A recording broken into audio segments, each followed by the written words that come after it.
secondary colour.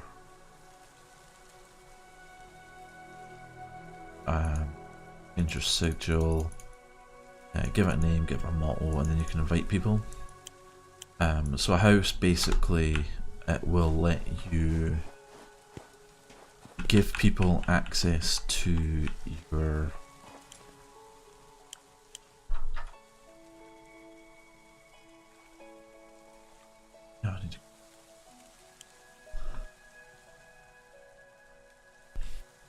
So yeah, a house is it's a guild effectively. So any other MMO or multiplayer game that you can think of,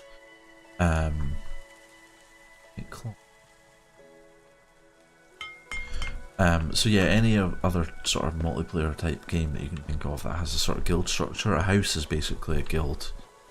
The advantage to it is that if you're not in a house with somebody, you cannot access their stuff.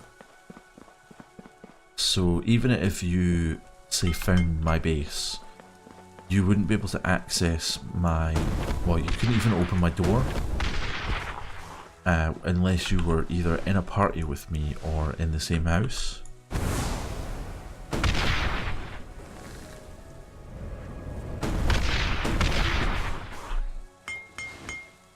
The same with opening players' chests.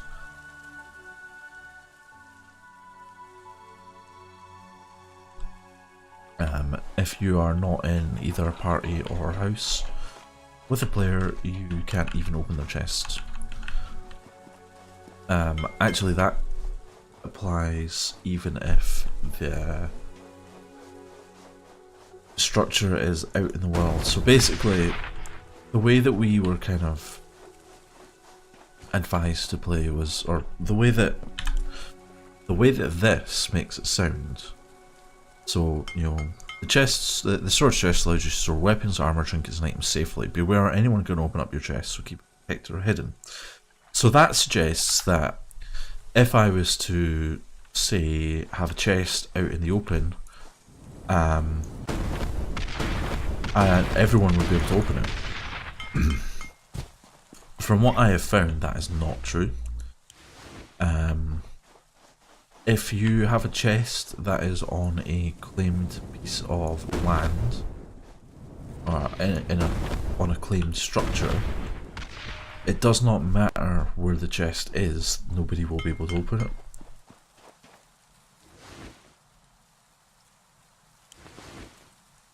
So even if you had say you wanted to make a trade chest, which is actually how we'd found this out. One of the guys on the server wanted to make a chest that people could deposit materials into, and he would craft things and put the results back in that chest. And we discovered that even if the chest was sat out in the open, still people couldn't open it unless they were in a group with him or in the same house. Oh, I want to, yeah, I don't want to be like, I want to be on that lake. So you can swim underwater. That breath bar is the bar in the middle there. It's not terribly long. I think I timed it and it's minutes of air. Might be less, might be 10.5 or something. It's not tremendously long, so you can't really do very much underwater stuff. I know the developers do want to add underwater stuff, so that might be something that happens later on in the game. It might not be. We'll see. And that's Wizard Jesus. Don't know who he is, to be honest. You can't actually fly up to the statue either. There's a mountain ridge in front of him, and there's a ceiling. I had to yawn. There is a height ceiling that you cannot fly above, and the mountain ridge that's in front of him is taller than the height ceiling. So you can get sort of like 3/4 of the way up this mountain ridge and discover that you've hit the flight ceiling. Yes, this is the fucking sideways.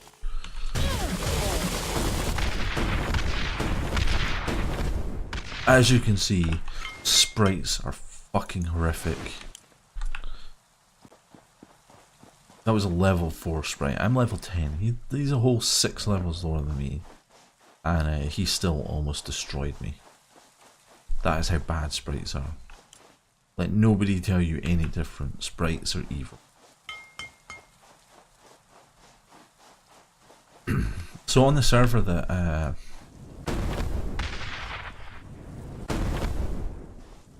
Dave and I play on, these islands have been colonized already.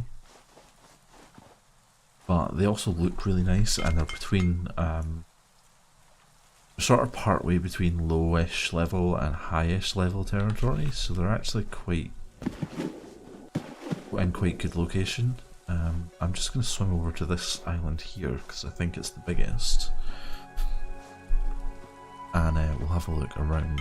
I know I'm going to have to build a bridge across regardless of which way we decide to go, but I just want to see which island is.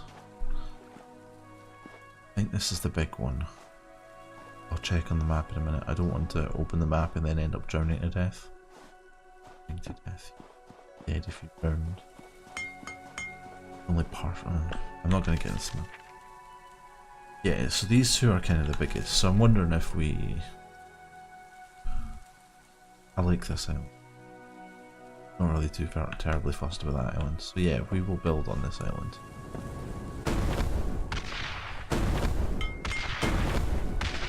Did I just kill a bunny?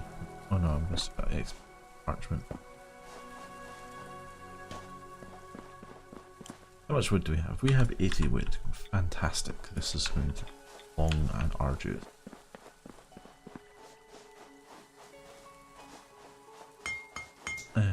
So actually, I'm going to build the body of the main structure.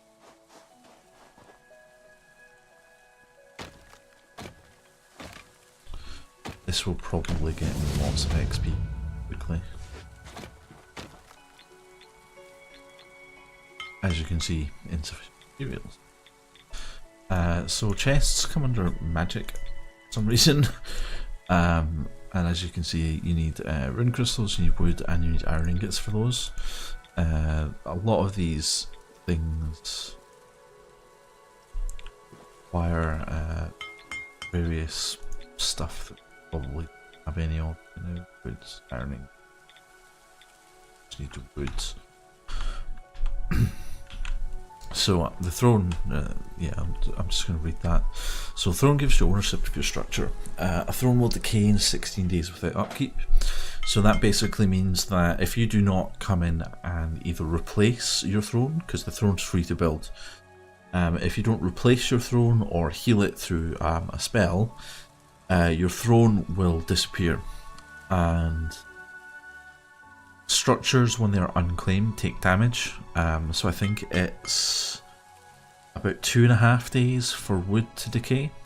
So if I was on a server and I built a structure out of wood, I didn't claim it, and then I didn't log on for 3 days, I would come back and my structure would no longer exist. It's just, yeah. And that, the developers say it's there to limit. So you see, all of this is already gone to 999 out of 1,000. It's already started to decay. That's how quickly it happens. So, I mean, the developers say that, oh shit.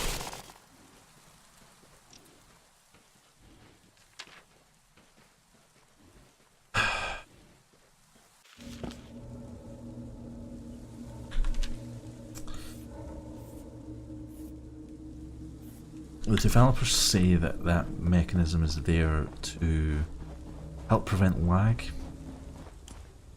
which I can sort of understand.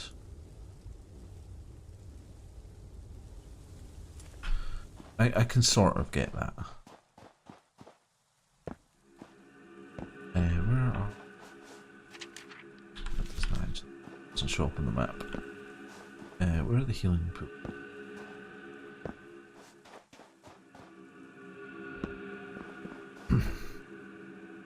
So yeah, the decay mechanic is intended to help prevent lag, which yeah, I can sort of get, but I'm sure there was an easier way to do that. I do like the fact that your throne decays. I think that's a good move. So you see here an example of you can jump off the side of mountains and not take any fall damage. You do take fall damage, and fall damage actually hurts quite a bit. You actually take it,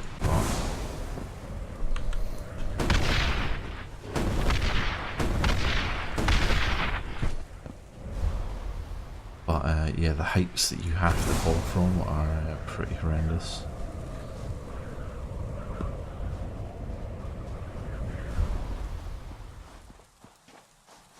So that is the bottom half of the lake.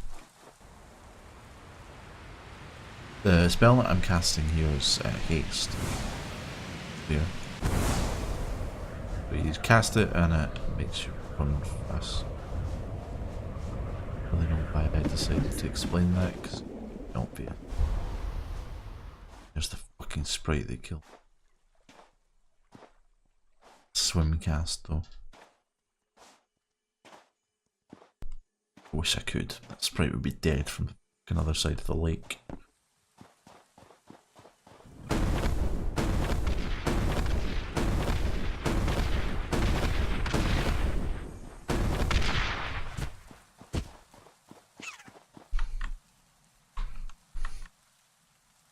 Teabag you sprite bastard.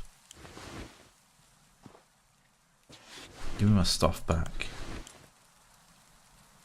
Fucking cunt. Okay, now that that's dealt with, so we have a forge. We can make iron ingots. Can't make a hell of a lot of iron ingots, but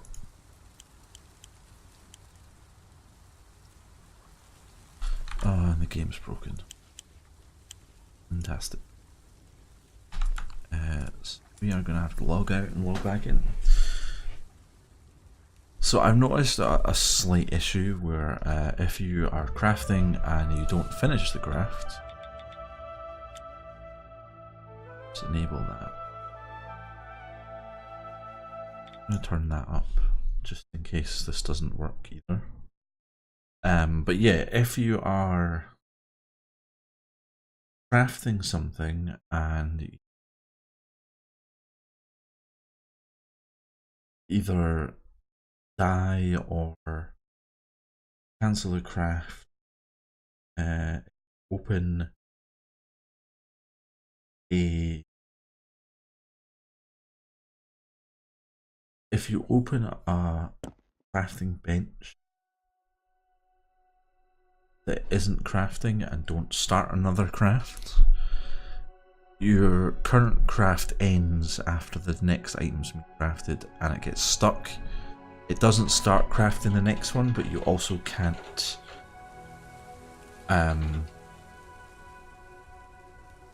you can't change the craft, you can't select another craft or cancel the craft that you're trying to, or you know, you basically can't click on another thing and try and craft it, but you also can't cancel the current craft. So that's why I'm usually pretty careful about the order I craft things in. So I'll always do like table crafts first, and then I'll start crafting fucking settings. Well, I've done this a few times. So I'll always do things that need to be crafted in a crafting bench, and then things that I can craft in my inventory. So you'll see I am getting like Ghost Orchid and Yellow Pine and what was the other one? Crowberries. So Ghost Orchids are used to Ghost Orchids are